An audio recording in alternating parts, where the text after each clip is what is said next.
창세기 35장은 크게 두 가지 내용인데, 아브라함이 베델로 이동한 거하고, 그다음 베델에서 이삭의 집이 있는 곳으로 이동하게 되는 그러한 야곱의 가족 이야기가 기록되어져 있습니다. 이러한 내용을 우리가 이제 성경이 기록된 순서대로 한번 살펴보도록 하겠습니다. 자, 야곱은 세겜에서 딸 디나가 세겜 사람으로부터 성폭력을 당하죠. 또 여기에 흥분한 이 야곱의 아들들이 할례를 행하게 하고 그 세겜 사람들을 전부 다 죽여버렸습니다. 그러니까 이제 야곱은 소수기 때문에 두려웠습니다. 가나안 원주민들을 야곱이 죽였으니 그 가나안 민족들이 야곱의 식구들을 기분 좋게 아니면 그냥 가만히 살도록 놔둘 리가 만무했습니다. 이렇게 야곱이 그 디나 성폭력 사건 이후 보복을 가해서 두려움 가운데 있을 때 이어진 사건이 바로 창세기 35장입니다. 하나님께서 야곱에게 베델로 올라가라고 말씀을 하셨습니다. 왜 하나님은 베델로 가라고 하셨을까요? 아까 제가 말씀드린 대로 세겜에서는 더 이상 살기가 힘들어졌기 때문에 그렇습니다. 이 가나안 원주민들이 세겜 이 주민들을 몰살시킨 이 야곱의 식구들 가만히 놔둘 리가 없습니다. 두려움 가운데 있는데 하나님께서 야곱에게 나타나신 거죠. 그러시면서 어디로 가라고 하시느냐? 베델로 가라고 하십니다. 자진해서 야곱이 베델로 간 것이 아니라 자기의 서원을 기억해서 간 것이 아니라 하나님의 말씀 때문에 갔습니다. 이렇게 하나님께서 창세기에서 그 제단을 쌓으라고 직접 명령하신 것은 이번이 유일합니다.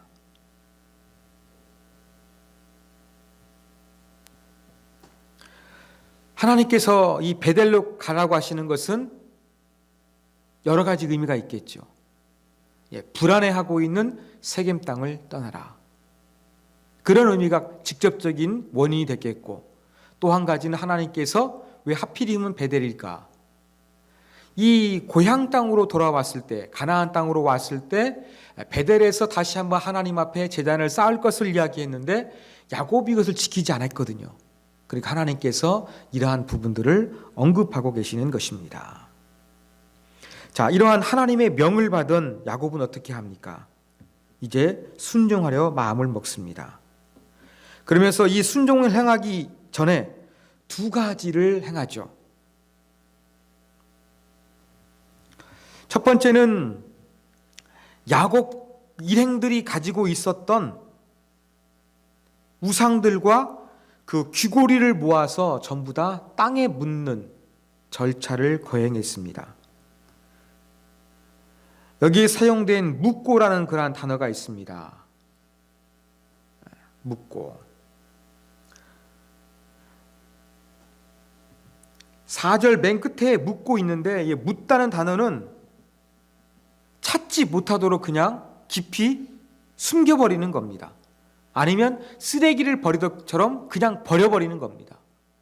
가차없이 못 찾도록 더 이상 쓸모없는 것이니까 그러한 의미를 부여해서 이 우상들과 귀고리를 버렸습니다. 우상들은 버린 것은 이해가 되죠. 귀고리는 왜 버렸는가? 이 귀고리는 옛날에는 일종의 부적이었습니다. 부적의 의미가 있으니까 이것도 하나님이 아니라 부적처럼 뭔가 비신앙적인 것이기 때문에 이것을 제하여 버린 것입니다. 그러면 가지고 있는 우상들은 무엇일까요? 두 가지 우상이 있었을 것입니다. 자, 여러분 창세기 강해 통해서 아셨던 것처럼 바단 아람, 즉 라반의 집을 떠날 때에 라헬이 뭘 가지고 나왔습니까? 몰래? 드라빔을 가져왔죠. 드라빔을 가져왔습니다. 드라빔이 집안의 우상이었습니다. 아마 이때 이 상수리 나무 아래 이 드라빔도 묻었을 거예요. 그리고 세겜 땅, 점령했잖아요. 그 할례를 행하면 너희하고 우리가 통혼하겠다. 그렇게 제안한 다음에 그 할례한 다음에 고통스러워하고 있는 가운데 그 야곱의 아들들이 가서 전부 다 남자들 죽이고 값진 물건들, 뭐 노예로 살 만한 것들 다 빼앗아 가지고 왔습니다. 그때 또 뭐가 딸려왔겠습니까? 가나안 원주민들이 섬겼던 이방 신들의 흔적도 따라왔을 거예요. 그래서 여기에서 말하고 있는 우상들은 무엇이냐? 바로 야곱이 밧단 아람을 떠날 때 그 하란 지방에 섬기는 우상들과 그 다음에 가나안 땅에 와서 세겜 사람들을 완전히 몰살시켰는데 그들로부터 빼앗아 보관했던 우상들을 이 상수리 아래 묻었고, 귀고리는 단순한 장식품이 아니라 부적처럼 지니고 있는 것이었는데 이것도 묻었다는 것을 보여줍니다. 이건 하나님이 시킨 겁니까? 아니죠. 자발적으로 베델, 그렇지, 내가 하나님께 서원한 곳이지, 아마 이러한 생각이 들어서 하나님 앞에 더욱더 깨끗하게 이 베델에 올라가고자 하는 거룩한 마음이 야곱에게 있던 것으로 보입니다. 자, 두 번째 행한 것은 바로 무엇이었느냐? 야곱과 함께 있는 모든 사람들에게 몸을 깨끗이 씻고 깨끗한 옷으로 갈아입으라 그랬습니다. 자, 율법에 의하면 주검, 시체를 만지면 어떻게 됩니까? 부정해집니다. 야곱의 시대에 이러한 율법이 있었을까요? 없었을까요? 아마 이렇게 후대에 기록되었어도 하나님께서 아마 이렇게 간단하게 그렇게 말씀하실 수도 있습니다. 그건 중요하지 않습니다.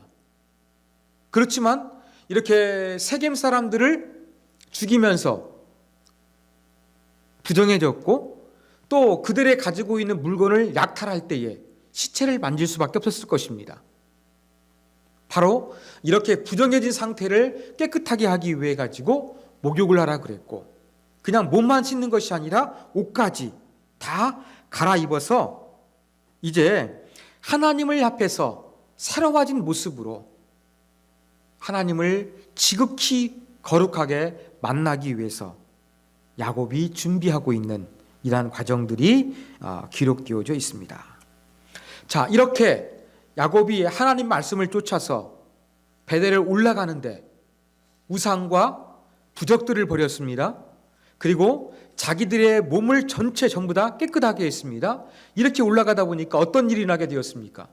지금 야곱이 세겜을 떠나게 된 이유, 하나님이 베델로 부르신 이유는 가나안 원주민들로부터 보복을 당할까 봐 그게 두려웠는데, 이렇게 하나님 말씀에 순종해서 베델로 올라가는 길에, 세겜에서 베델까지는 약 30km 거리입니다. 이 길을 올라가는데 하나님께서 상황을 바꿔주신 거예요. 세겜 사람을 전부 다 죽인 이 야곱을 달라들어서 공격하고 보복해야 되는데, 오히려 이 야곱의 가족들을 두려운 마음이 들어가지고 그들을 쫓아가서 보복하지 못하도록 그 두려운 마음을 가나안 원주민들에게 하나님께서 주셨던 것입니다. 그래서 야곱의 일행은 그냥 길을 순적하게 지나서 하나님의 부르신 목적지인 이제 베델에 이르게 됩니다. 자, 그래서 7절, 거기에서 하나님께 야곱이 제단을 쌓죠. 이름을 무엇이라고 했습니까? 이제는 엘 베델이라 그렇게 이야기했습니다.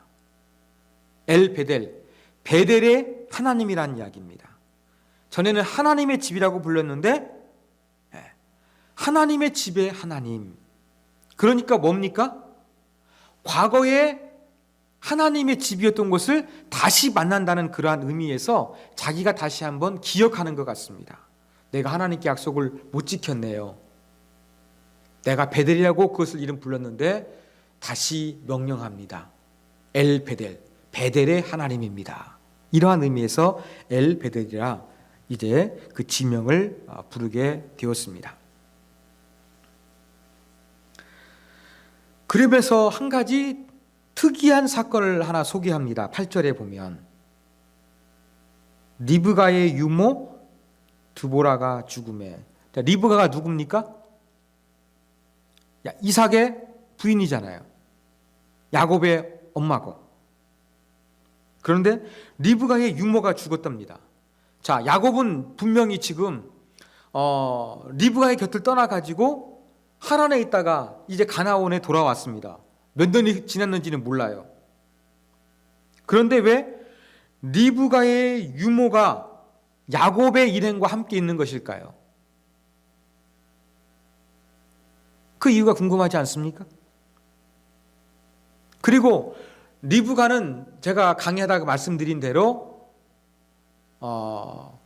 야곱을 다시 만나지 못하고 죽었습니다. 베델로 떠나갔던 그 야곱, 20여 년 전에 만났던 그 야곱을 다시는 집에 돌아오는 모습을 보지 못하고 떠났습니다. 그래서 아마 리브가가 죽게 되니까 그 리브가를 돌봐줬던 드보라는 여인이 있었습니다. 아마 드보라는 여인은 가나안 사람이 아니라 이삭의 신부감을 아브라함이 하란에서 찾아오게 했잖아요. 그때 리브가가 이삭에게 시집 오게 될 때에 그때 리브가를 돌보기 위해서 아마 같이 왔던 그 몸종이라고 할까요? 하녀라고 할까요? 그 여인이 바로 드보라입니다. 그런데 리브가가 죽었어요. 아마 리브가는 얼마나 그 야곱을 사랑했으니까 에서보다 얼마나 기다렸겠습니까? 그 마음을 드보라가 잘 알았겠지요. 그런데 아마 드보라가 어떻게 했느냐? 자기가 모시던 리브가가 세상을 떠나게 되니까 아마 그 소식을 그 자기의 주인인 리브가가 사랑했던 아들 야곱에게 알리기 위해서 아마 방문했던 것으로 보입니다. 그래서 아마 같이 그 야곱 일행과 동행했던 것으로 보는 것이 아마 훨씬 타당한 이유입니다. 그래서 이 드보라의 죽음을 언급하는 거예요. 그런데 이 드보라 상수리나무는 상당히 그 당시에 신성한 나무로 여겨가지고 창세기에서는 상수리나무가 자주 등장합니다. 자, 그 밑에 장사하고 나무 이름을 알론 바굿이라 불렀는데 그 이름의 뜻은 곡함의 상수리예요. 눈물의 상수리예요. 그만큼 슬퍼했다는 거예요. 그러면 드보라는 아주 신실한 사람이었음을 알 수가 있습니다. 이 신실한 드보라의 유모가 죽게 되니까 야곱 일행이 슬피 울면서 그를 상수리 나무 아래 장례를 치루어 준 것이 기록되어 있습니다.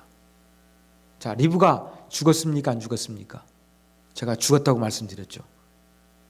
근데 창세기에 기록이 있습니까? 없습니까? 없어요. 더 중요한 이삭의 부인인 리브가는 성경에서 그녀에 대한 죽음의 이야기는 없고 리브가의 유모인 드보라가 그의 죽음만이 기록되고 있다. 이게 어찌 된 걸까요? 그 이유는 무엇일까요? 성경을 연구하는 학자들은 여기에 대해서 리브가가 그 야곱이 에서의 장자권을 빼앗을 수 있도록 가로챌 수 있도록 그렇게 그 이삭을 속이지 않습니까? 이런 일에 주동을 했기 때문에 아마 이런 부분들로 인해서 성경에서는 리브가의 죽음을 생략하고 있는 것으로 그렇게 학자들은 해석을 합니다. 그렇게 여러분 이해하시고 그래서 리브가의 죽음 대신에 그 신실했던 드보라의 죽음이 언급되어 있구나 그렇게 이해하시면 될 것 같습니다. 자, 이제 9절부터는 하나님께서 야곱에게 이제 복을 주시는 부분입니다. 자, 베델에 가서 제단을 쌓으라는 것에 순종을 했습니다. 그러니까 하나님께서 복을 주십니다. 하나님이 복을 주시는 내용은 세 가지예요. 첫 번째 10절이죠. 내 이름이 야곱이지만은 내 이름을 다시는 야곱이라 부르지 않겠고 이스라엘이 내 이름이 되리라. 하나님과 겨루어 이겼다는 그 약곡 강가에서 받았던 그 이름을 하나님께서 이제 주셨고 그 이름으로 부르겠느라고 말씀해 주신 것입니다. 변화된 야곱을 인정해 주고 그렇게 하나님께서 새로운 사람으로 대해 주시는 것이죠. 자, 두 번째는 바로 무엇이냐? 11절 이하에 있죠? 생육하고 번성하게 되는 것, 즉 자손이 많아지게 되는 것을 이야기합니다. 그러면서 하나님은 어떠한 분으로 소개합니까? 전능한 하나님. 이 이름은 아브라함과 언약을 맺을 때에도 하나님이 엘샤다이, 전능한 하나님으로 나타나셨는데 동일하게 야곱에게도 하나님이 엘샤다이 하나님으로 나타나신 거예요. 그러면서 특이한 표현이 있습니다. 이제 야곱의 후손이 많아질 것을 아브라함, 이삭, 야곱을 통해서 반복하고 있습니다. 그런데 여기에서 보면은 왕들이 내 허리에서 나온다 그렇게 이야기하고 있어요. 큰 민족을 이루는 왕정 국가가 될 것을 이야기합니다. 내 허리에서 나온다.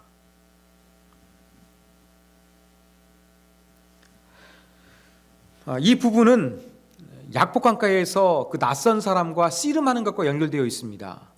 자, 밤중에 갑자기 찾아온 낯선 사람하고 야곱이 씨름하죠. 그때 낯선 사람이 낮이 밝아오려고 하다 보니까 어떻게 합니까? 고관절, 야곱의 우리말 성경에서는 허벅지 관절을 내리쳤다고 그랬죠. 엉덩이뼈. 이 고관절은 엉덩이뼈인데 허리하고 관련이 있는 거예요. 그때부터 야곱은 다리를 절었습니다. 다리를 절었어요.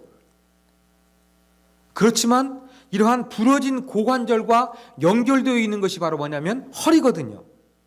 이러한 부분들, 위골되고 부서졌던 곳과 연관되는 걸 통해서 희망이 나타나게 될 것을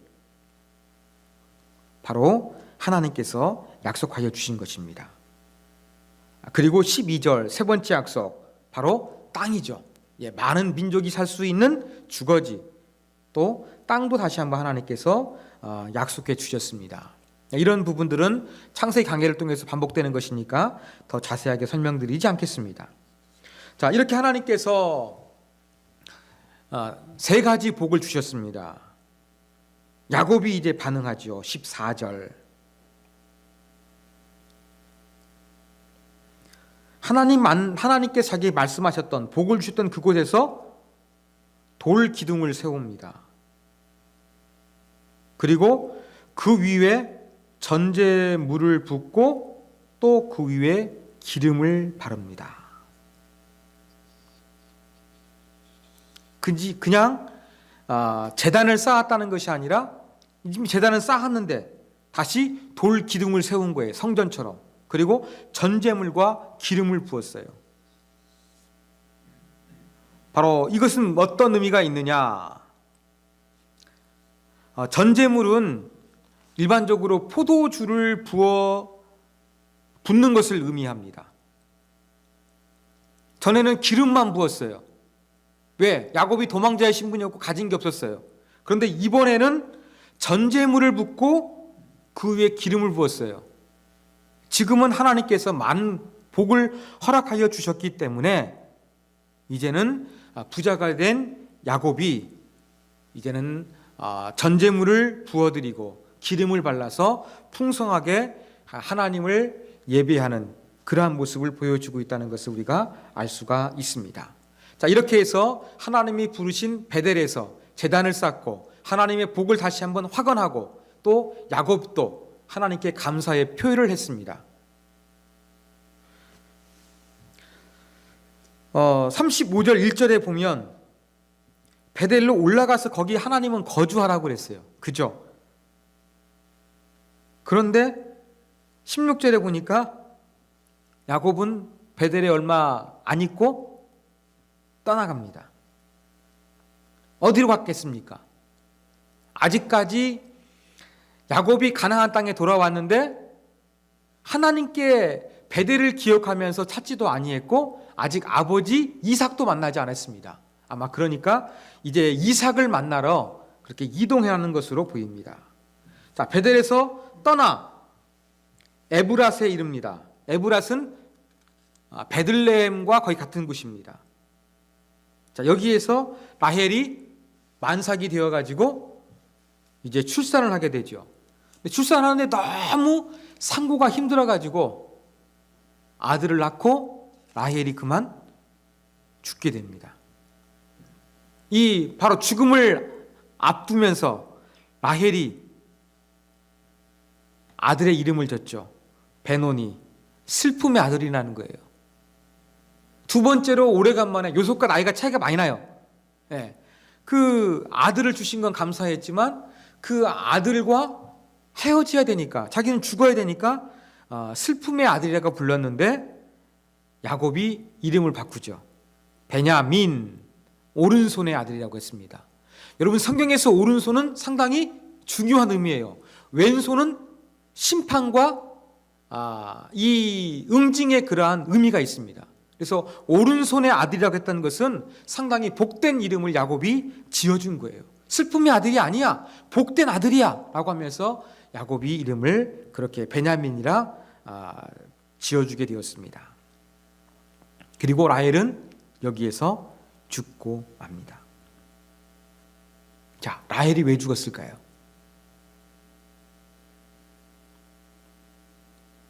아마 그 세겜에서 막 그 뭐 성폭력 사건도 있었고, 또 이 세겜에서 베델로 올라가야 되는데 하나님의 명령이니까 가다 보니까 이 임신 중이었던 라헬이 힘들어서 갑자기 몸이 안 좋아서 죽을 수도 있을 것입니다. 또 한 가지는 라헬은 아이를 낳지 못해가지고 불임으로 고생했거든요. 여러분, 옛날에는 지금의 여성들이 불임을 겪는 거하고 비교가 안 됩니다. 여러분, 저희 교회에도 자녀가 없으신 분 있었잖아요. 그분 보면은 얼마나 제가 가슴 아파했습니까? 그랬던 것처럼 불임은 고대 시대에서는요, 우리가 생각했던 거 상상 이상으로 엄청난 고통을 받았습니다. 아마 이러한 불임의 고통, 그리고 레아라는 언니하고 막 그 남편의 사랑을 받기 위한 이 갈등과 고통, 이런 부분 때문에 아마 힘들어가지고 조금 라헬이 일찍 세상을 떠날 수도 있을 것입니다. 그런데 성경학자들은 야곱이 뭐라고 했습니까? 라반이 쫓아왔을 때 내 드라빔 어딨냐? 우리 가운데서 나오면 그 사람 죽을 것입니다, 외삼촌. 이렇게 야곱이 이야기했거든요. 왜? 라헬이 그것을 숨겨왔는지 몰랐거든요. 바로 그 말에 의해서 라헬이 죽임을 당한 것으로 일찍 세상을 떠나게 되는 것으로 보입니다.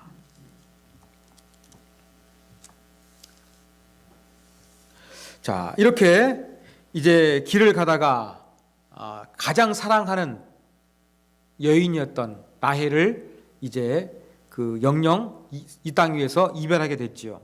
또 한 가지 안타까운 사건이 벌어지게 됩니다. 22절이죠.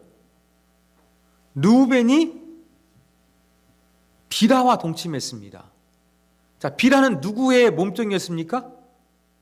라헬의 몸종이었습니다. 라헬이 죽으니까 라헬을 그래도 조금 뭐라고 할까, 그렇게 좀 관리한다고 할까요? 아니면 조금 이제 통제할 수 있다고 할까요? 아랫사람이라고 할까요? 그런 역할에 있었던 그 라헬이 없으니까 이 빌하에 대해서 르우벤이 아버지의 아내인데 어떻게 하는 겁니까? 동침하는 그러한 끔찍한 사건이 일어나게 됩니다. 르우벤이 왜 그랬을까요? 어떠한 성적인 욕망을 참지 못해서 그랬을까요? 아니면은 아버지가, 르우벤은 레아의 아들입니다. 아버지가 자기 친엄마 레아를 사랑하는 것보다 라헬을 사랑했는데 이제 라헬이 죽으니까 자기 어머니를 사랑 안 하고 이 빌하를 사랑할 것 같으니까 그것을 막기 위해서 일부러 동참했을까요? 그런 것 같지도 않아요. 제일 가능성 있는 이유는 바로 무엇이냐면 르우벤이 장자인데 리더십을 제대로 발휘하지 못했습니다. 그러한 과정 가운데서 특히 그 세겜 사람들을 어떻게 할 것인가, 그런 부분들에 대해서 그 자기의 이야기가 리더십을 발휘하지 못하니까 장자라는 어떠한 자기의 위치를 그러한 보여주기 위해서, 그리고 우리가 성경을 강하게 살펴본 대로 야곱은 조금 수동적으로 변했잖아요. 그 디나의 성폭력 사건 때에도 말하지 않고, 그래서 아버지는 리더십이 좀 약해지는 가운데 자꾸 자기 동생들의 발언권이 세지는 것 같으니까 내가 장자야라는 것들을 아마 보여주기 위해서, 또 라헬이 세상을 떠나게 되니까 바로 그의 몸종이었던 이 비라를 동침해서 한번 자기의 위치를 과시하려고 했던 것으로 보입니다. 자, 이야기도 야곱이 듣습니다. 그런데 아무 말 안 하죠. 그렇지만 그 마지막 죽기 전에 12아들을 축복할 때 그때 기억하면서 저주의 말을 한다는 것을 우리가 여기서 알 수가 있습니다. 자, 그런데 여기서 중요한 게 있습니다. 21절. 야곱에 대한 이름이 여기서부터 바뀌기 시작했어요. 뭐라고 불렀습니까? 이스라엘이라고 부른 거예요. 라헬의 죽음까지는 야곱이라는 이름을 사용하고, 이제 라헬을 그 장사 지낸 다음에 떠나갔을 때부터는 이제 이스라엘이라는 이름이 사용되는 특징도 나타나고 있습니다. 이제 완전히 그 약속의 땅에 들어왔다는 그런 의미가 있는 것 같습니다. 자, 그 다음에 이제 23절부터는 야곱의 12아들들을 기록하고 있습니다. 그런데 12아들들은 그 장자부터 맨 막내 아들, 갓 태어난 이 베냐민 순서로, 출생의 순서로 기록된 것이 아니라 어머니에 따라서 기록되어 있어요.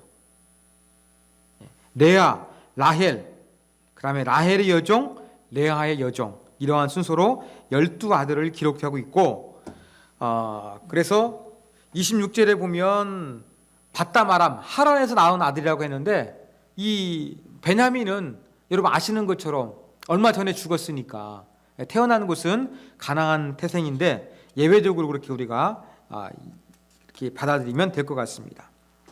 자, 그리고 이제 27절, 야곱이 드디어 20년이 넘어가지고 아버지 이삭을 만나게 됩니다. 자, 이삭 나이가 180세까지 살았다고 성경은 보고합니다. 야곱을 만나고 얼마나 살았는지는 잘 모릅니다. 근데 이삭이 180까지 살았어요. 자, 이삭이 자기가 눈이 어둡고 이제 기력이 쇠해가지고 내가 곧 죽겠네, 아이고 나 맛있는 거 먹고 우리 아들 축복해줘야지, 그런 마음 먹었는데 180까지 살았던 것입니다. 그리고 이삭이 세상을 떠나게 되니까 에서와 야곱이 함께 아버지의 장례식을 거행하죠. 에서와 야곱이 다시 만나게 되고 화해로운 평화로운 상태를 유지하고 있었음을 보여주는 이삭의 장례하는 모습으로서 창세기 35장이 끝이 나고 있습니다. 자, 이러한 창세기 35장을 통해서 배울 수 있는 교훈점 몇 가지 살펴보겠습니다. 자, 35장에서는요 하나님의 아름다우신 모습이 참 많이 등장하고 있습니다.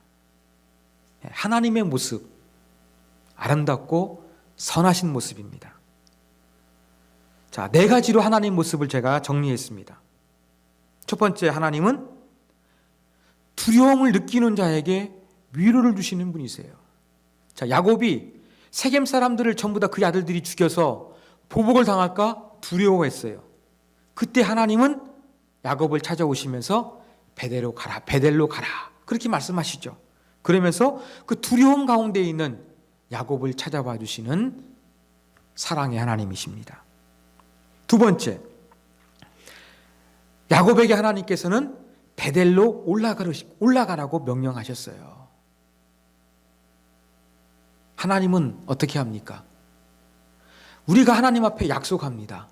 하나님, 제가 이렇게 할게요. 하나님 제가 뭐 해주시면 네 이렇게 살게요. 여러분 우리도 그렇게 서원할 때 많지 않습니까? 그런데 우리는 하나님께서 약속을 들어주시면 우리의 마음이 바뀔 때가 있어요. 그러면 하나님 어떻게 하십니까? 징벌하십니까? 야곱도 가나안 땅에서 떠날 때 내가 다시 고향에 돌아오게 되면 하나님께 11조도 드리고 이 베델에서 다시 한번 하나님을 예비하겠습니다. 근데 야곱은 잊어버렸어요. 자, 이런 부분에 대해서 하나님 어떻게 합니까? 기억하고 있다가 약속을 안 지키니까 혼내십니까? 아니죠. 부드럽게 기억하게 하시는 거죠. 두려운 가운데서 다시 하나님을 기억할 수 있도록, 그 고향을 떠날 때 두려움이 있을 때 다시 가나안의 두려움을 느낄 때 베델로 올라가라 라고 하면서 하나님은 과거의 약속을 기억나게 하시고 그것을 지키게 하시되 자상하게 말씀하시는 하나님의 모습이 기록되어져 있습니다. 세 번째, 하나님은 어떻습니까? 상황을 역전시켜 주시는 하나님이세요. 자, 베델로 향해서 올라갑니다. 세겜으로부터. 야곱은 두려움이 있었어요. 가나안 원주민이 나를 쫓아와 죽이면 어떡하지? 그런데 하나님 어떻게 상황을 바꾸어 주셨습니까? 가나안 원주민들이 야곱을 두려워하게 만들어서 그를 추격하는 사람이 없도록 상황을 역전시켜 주신 하나님이셨습니다. 네 번째, 하나님은 과거의 약속을 신실하게 지켜가시는 분이십니다. 자, 베델에서 제단을 쌓은 다음에 하나님이 나타나셨습니다. 세 가지 복, 이름을 바꾸어 주시고 아들이 많을 것을, 땅을 주실 것을 약속하셨습니다. 그때 엘샤다이의 하나님, 아브라함을 엘샤다이 하나님으로 만나 주셨는데 다시 한번 야곱을 엘샤다이 하나님으로 만나 주십니다. 그러면서 아브라함과 이삭에게 하셨던 말씀을 변하지 않고 신실하게 지키시며 그 약속을 다시 한번 반복하시며 말씀하시는 신실하신 하나님의 모습이 창세기 35장에 기록되어져 있습니다. 여러분, 이렇게 다양한 하나님의 모습이 있는 것처럼 여러분의 삶 가운데 여러분에게 필요적절하게 나타나셔서 필요적절한 때를 따라 돕는 은혜를 주시는 그 풍성한 하나님을 저와 여러분도 경험하시기를 바랍니다. 자, 두 번째 교훈입니다. 여러분, 우리는 이 하나님을 얼마나 아름다운 분으로 그 창세기 35장에서 묘사하고 있는지 살펴봤잖아요. 이제 이러한 하나님을 향한 우리의 마음과 자세가 어때야 되는가? 창세기 35장을 통해서 교훈 얻을 수 있습니다. 여러분, 우리가 하나님을 향하는 마음은 지극히 거룩해야 한다는 것입니다. 여러분, 야곱이 베델로 올라가서 제단을 쌓겠다는 약속을 고의적으로 했는지 깜빡 잊어버렸는지 제가 볼 때는 고의입니다. 지키지 않았습니다. 하나님이 두려운 가운데서 베델로 올라가라고 말씀하셨습니다. 드디어 하나님 명을 따라 야곱이 올라갑니다. 그냥 간 것이 아니었습니다. 하나님이 시킨다고 억지로 가지 않았습니다. 어떻게 했습니까? 자발적으로 그 하나님을 지극히 아름답게 예비하기 위해서 하란으로부터 가져왔던 우상을 파괴했습니다. 세겜 사람으로부터 빼앗았던 우상들을 전부 다 땅 아래 파묻어 묻어버렸습니다. 쥐고리 부적들도 전부 다 값진 것이었지만 과감하게 땅에 파묻어버렸습니다. 그리고 자기들의 몸을 깨끗하게 하고 새 옷으로 입고 새로운 마음을 가지고 하나님을 만나러 올라갔습니다. 여러분, 우리가 하나님을 은혜를 경험하기 위해서 무엇이 필요합니까? 야곱이 하나님을 향할 때 지극히 거룩함을 취했던 것처럼 여러분들도 하나님 만날 때 지극히 거룩하신 하나님 앞에 최선을 다해서 나아가시기 바랍니다. 현대 예배 늦는 사람들 많습니다. 복장도 자유로운 사람들 많습니다. 그렇지 않으면 우리 마음속에서 정말로 지극히 하나님을 사랑하고 하나님의 이름을 높이는 그 공경스러운 마음은 변치 않고 우리가 하나님을 예배하고 하나님을 찾을 때에 하나님은 우리의 상황을 역전시켜 주시고 하나님은 우리와 하셨던 맺은 언약들을 반드시 기억하여 지켜 주실 것입니다. 이게 바로 우리가 배울 수 있는 두 번째 그러한 교훈입니다. 자, 마지막 세 번째 교훈입니다.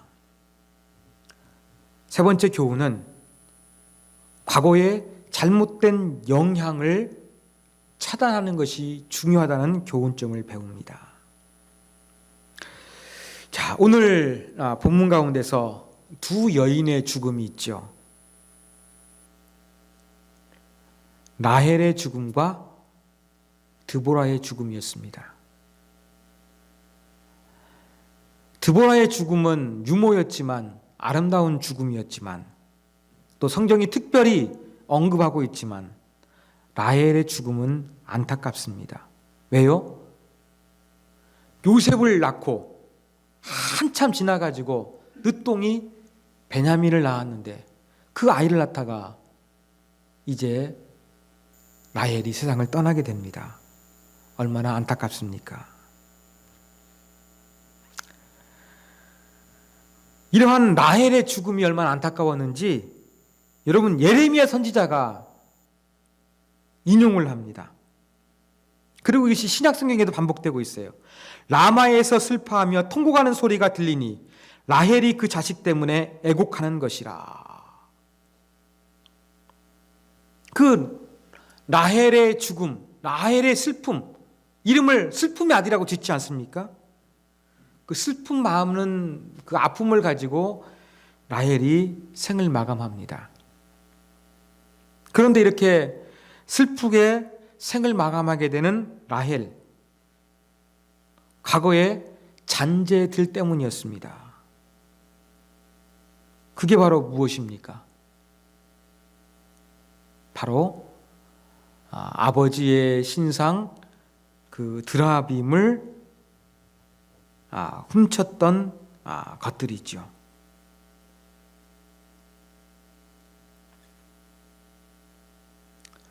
그리고 야곱은 이 사실을 전혀 모르니까 어떻게 했습니까? 그 드라빔이 나오면 우리 중에서 그 사람은 죽어도 싸다. 죽어야 한다. 이렇게 말을 해가지고 어떻게 된 겁니까? 라헬이 죽고 만 것입니다. 아버지를 그때 당시에는 속일 수 있었고 또 뭐 아버지가 너무 해준 것이 없으니까 조금 그런 어떤 아버지에 대한 어떤 좀 불만 어린 마음이 있어서 아버지의 드라빔을 훔쳐왔는지는 모르겠습니다. 그렇지만 이 일로 파생이 되어가지고 아무것도 모르는 남편이 드라빔 훔친 자에게 죽음을 선포하고 그 결과로 라헬이 죽은 것입니다. 바로 이 슬프게 생을 마감한 라헬의 죽음은 자신의 과거와 밀접하게 연관이 되어 있습니다. 여러분, 우리 삶에도 우리의 잘못된 과거 때문에 영향을 주는 것을 최소화할 수 있어야 되겠습니다. 그게 바로 지혜입니다. 이게 바로 회개입니다. 잘못된 것에서 돌이키는 것, 이게 회개인 것입니다. 하나님은 주의 말씀을 묵상하고 기도하면서 이렇게 우리의 잘못된 모든 부분들을 회개하면 용서해 주신다고 말씀해 주셨기 때문에 라헬처럼 잘못된 과거에 영향을 받아 슬픈 인생이 되지 않도록 우리는 잘못된 과거가 있다고 한다 그러면 그것이 내 삶을 갉아먹고 나에게 고통을 주지 않고 미래에 영향을 주지 않도록 그러한 부분들을 위해서 우리가 회개하고 정리할 수 있는 그러한 결단력 있는 믿음을 가져야 한다는 것을 라헬로부터 우리가 교훈점으로 배우게 됩니다.